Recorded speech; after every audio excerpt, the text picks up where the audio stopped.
Welcome to USA Global TV and Radio, where our mission is to provide education, entertainment, hope, and inspiration. USA Global TV and Radio connects you with experts and audiences all around the world every single day to help you succeed in business and to live a richer life. Visit us at usaglobaltv.com to learn about career and life-changing training and mentoring programs like the Listening Mentor. Subscribe to our newsletter to stay informed about our special programs and offers. Discover how you can become a guest on one of our shows or a host or producer of a USA Global TV and Radio show of your very own. That's USA Global TV and Radio, where the doctor is always in.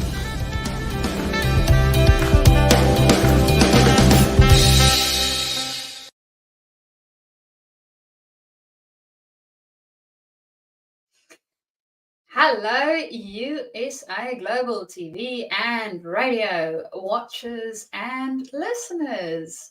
My name is Mariska du Preez, and we are here on Talking Heads on our USA Global TV and Radio platform. I am so happy to be with you guys today, and I have something very, very special for all our leaders, especially when we think about the time period that we are going into, being the end of the year. And if you are to watch this in future and you are not in the end of the year, it might be very helpful to also think about the approach that we are going to discuss when you are in situations where stress is high, time is at a minimum, and you have 1,000 things to do. So I don't know about you guys, but normally the end of the year do have a tendency to bring this about naturally. And during the year, when we have big projects or we're getting close to a deadline, this sort of same scenario has a tendency to crop up. And what makes then for productive leaders?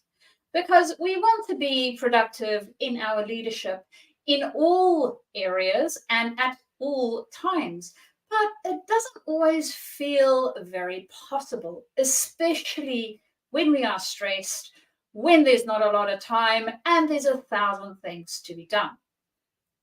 So how do we do this? Well, first off, we need to have a bit of a look at our own energy management and what it is that we are doing that might be possibly contributing to this feeling of rushedness or a lot of things that need to happen in a very short amount of time. And how do we do that? Well, first off, having a look at exactly what it is that's going on and how it is that we want to approach it is a very good way to start. Now, this might be looking at our schedule and then feeling very dismayed because there's 3 weeks and it's so jam-packed, we can literally not squeeze in anything.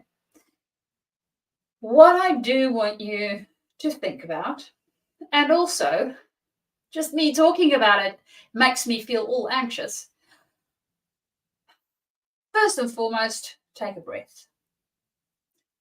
By us taking a breath, it not only helps our physiology in getting some well-deserved oxygen to the brain, it also helps us to get present and think a little bit clearer. Now that we have taken our well-deserved breath, we can go back to said calendar and have a bit of a look at what it looks like. Is everything that we have in there required to happen in that specific time period? Now, having a little bit more focus, I know that sometimes we have organizations that go through mergers and they say something like, we want to get back to our core business. Or we might find that we go to a shop and we don't find all the little bits and pieces that we might have found there anymore because they have gone back to their core business. Now, we can use the same approach for ourselves and go back to our core business. What's the core things that we have on our calendar that has to stay there? Now, I know most of us will say, well, all of it is core. Is it really? Is my question. Because there's a lot of times that we say yes to other people's core business. That's not really our own core business. It might be that we said yes to a project. And what ended up happening is we took on some responsibility for that project. Is that really our core business? Most probably not.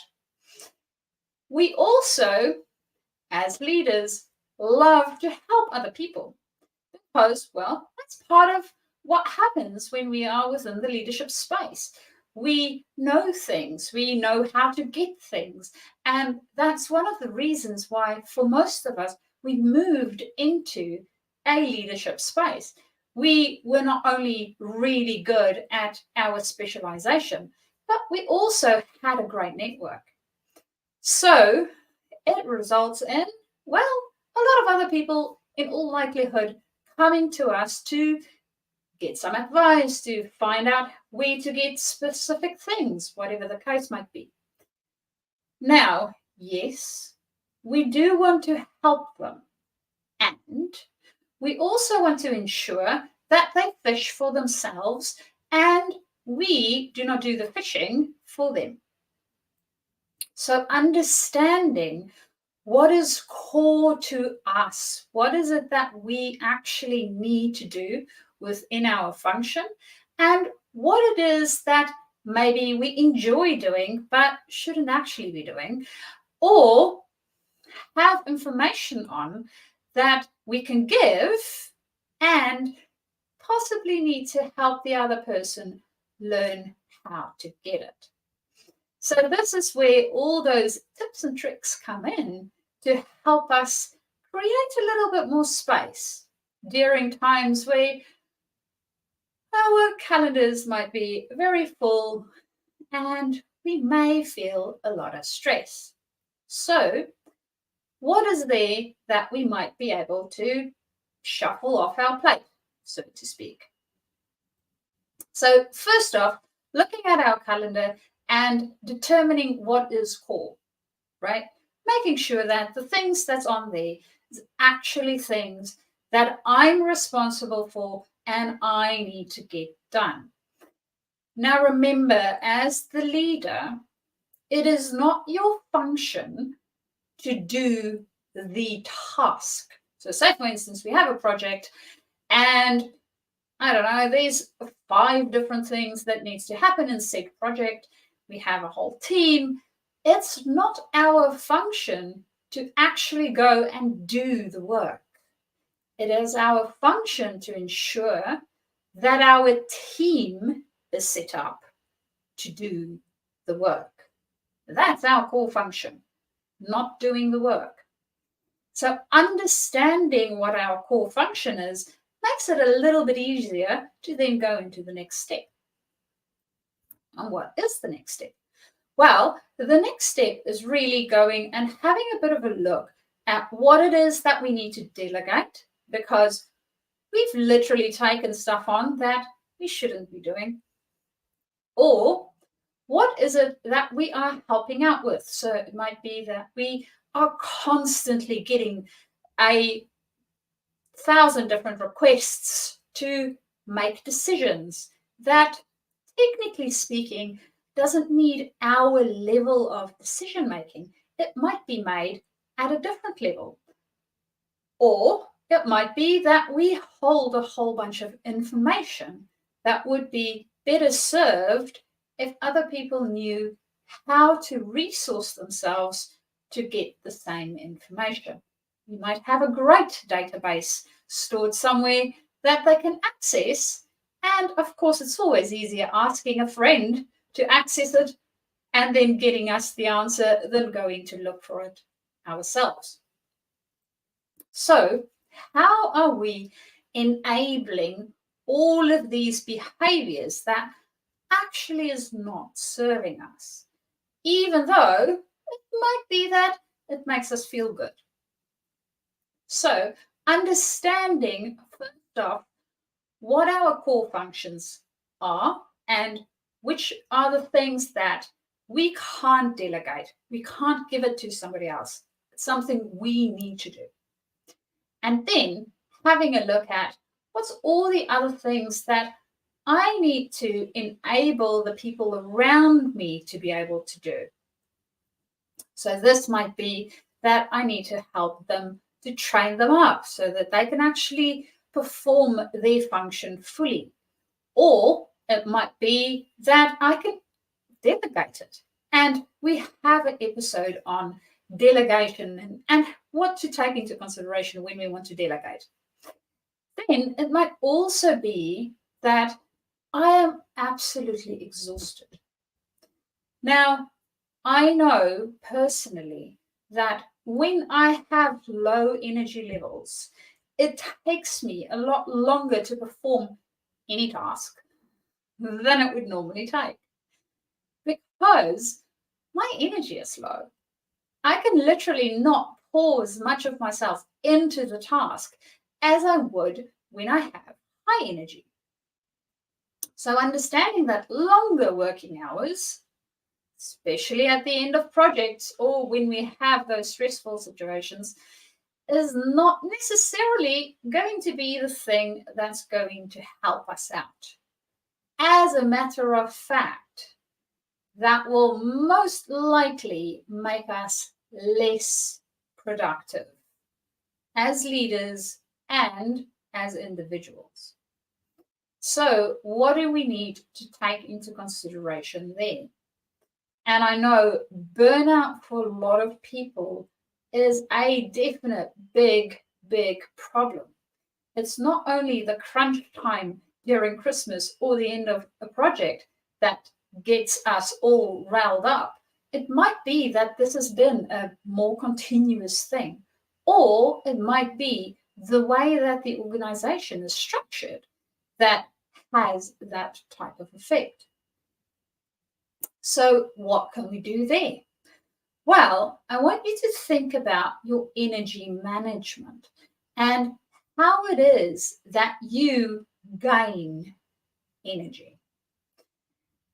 Because the gaining of energy and the keeping of said energy will also ensure that you are more productive when you go and perform those core tasks. For instance, as a leader, one of our functions might be to do a end of year review with our staff, or it might be to have a couple of coaching conversations or other feedback related conversations with our staff to ensure that, well, they up their game and they perform even better next time around, as well as developing them. Now, if I'm exhausted when I have these conversations with my staff, of course, we're only going to have a look at what exactly the problem is and how to solve it. I won't be able to give space for us to have a conversation, and I won't be able for them to do the learning because I literally want to tick this thing off my list and get on to the next thing. So I need to make sure that my energy levels are in the right spot in order to help my team to grow and thrive and learn. Because if I'm always chasing, or if I'm in such a rush and so depleted that I feel that I do not have time, I won't be able to put in the valuable time that learning is going to take in order to grow my team, make them better, have them more productive, and actually create more time for all of us. So, one of the things that we typically do, especially under stress, is we try and cram more stuff in. Now, as you might have noticed, this is not very productive. One, it drains our energy. Two, we take a lot longer to typically do the things because we have low energy. And three, it makes all the things productively just drop. So, not a great way of going. Although, for some odd reason, most of us think that that's going to be an effective way of going about it. Unfortunately, I'm here to burst your bubble because it's not. So, when we want to be more productive, what can we do? Other than focusing on the core tasks that we need to get done, we also need to look at how do we need to take care of ourselves. Think about what it is that fills your cup, because the fuller the cup, the easier it is for you to do the job, the more productive you become, and, well, the faster everything will go. So we need to slow down to go fast. There's a book by that name. So how do we do this? Well, first off, we need to determine where in our day we find that we have the most energy. And this is not only thinking about it when we are depleted, but also a good day. What does a good day look like for us? What does it have in it that makes it a good day? Now, we also need to think about specific things that we can inject into our day that would help to make it a good, productive day. Now, typically, for a lot of us, some form of exercise comes up. Now, no, you do not need to be a health nut or exercising for a marathon or something big. It can be as easy as literally going for a 5-minute walk in the morning. It doesn't need to be a long exercise, and exercise technically might not be the thing that gives you energy. Do give it a shot though, because it helps with circulating the blood as well as getting some fresh oxygen to all our cells. So it does have a benefit in more than one way. So exercise might be it. And depending on where we like to put some exercise into our day, that might be in the morning, it might be the evening before. So it might be that we do things the day before that sets us up for having a great day the next day. We also might have some things that we do during our day to keep our energy levels higher. Now, I had a leader that I recall, he has this practice where I always found it very interesting, and I asked him about it the one day because I saw him sitting with his feet on the desk. And I thought, that's very peculiar because I know this leader and he's really productive. And seeing him sitting with his feet on the desk was a bit weird. So when I came by the next time when his feet wasn't on the desk, I asked him about it. And he said, you know what? It is my 5-minute nap. I said, 5-minute nap? That sounds very short for a nap. And he said, yes, it's a power nap. So what he does is he puts his feet on the desk on a very peculiar little place where if his concentration breaks, his feet will fall off and he will wake up. So he will literally just go into the nap and then wake up. And that's enough to give him energy back. It might even be that you take little breaks in between meetings. Now, I know a lot of us are not necessarily in the office the way that we used to be, which also means that we are literally jumping from one click of the button to the next click of the button into different meetings. Now, I want you to appreciate what happens if you do these meetings in person. You would literally be walking from one room to another room in maybe separate buildings, which means you can have a little bit of a body break. You might be able to get some refreshments in the form of a coffee or tea or water.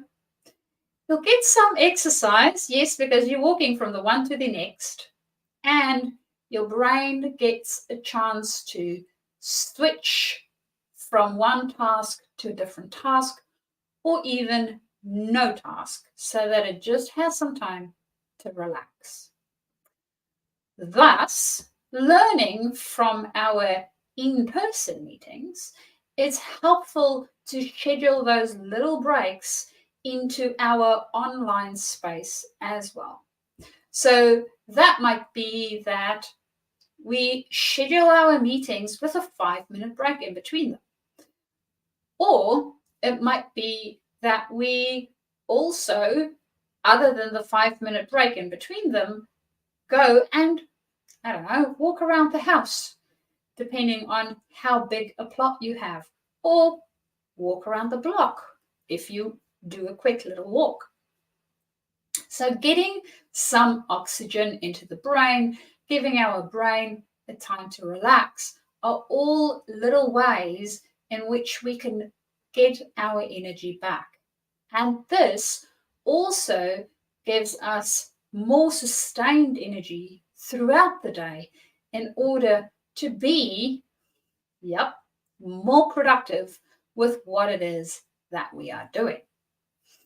So now that you have a few tips and tricks around how to be more productive as a leader, possibly sharing and hearing from your team what it is that they do to help them be a little bit more productive and keep their energy in a good flowing state, I would love to hear from you what works and what other ideas you might have that you utilize to keep you and your team productive during times where, well, we don't necessarily have as much time as we want, or the stress levels might be a tad higher than we typically operate under.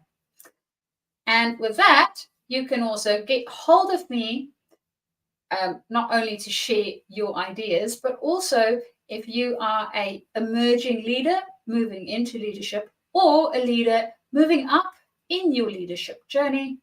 And you can do this via my email, which is mariska@journey2discover.com, or alternatively, you can find me on LinkedIn. Connect, send me a little message, and we can start our conversation. I look forward to hearing from you, and until next time, enjoy playing around and having some good energy breaks that would keep you productive. Bye.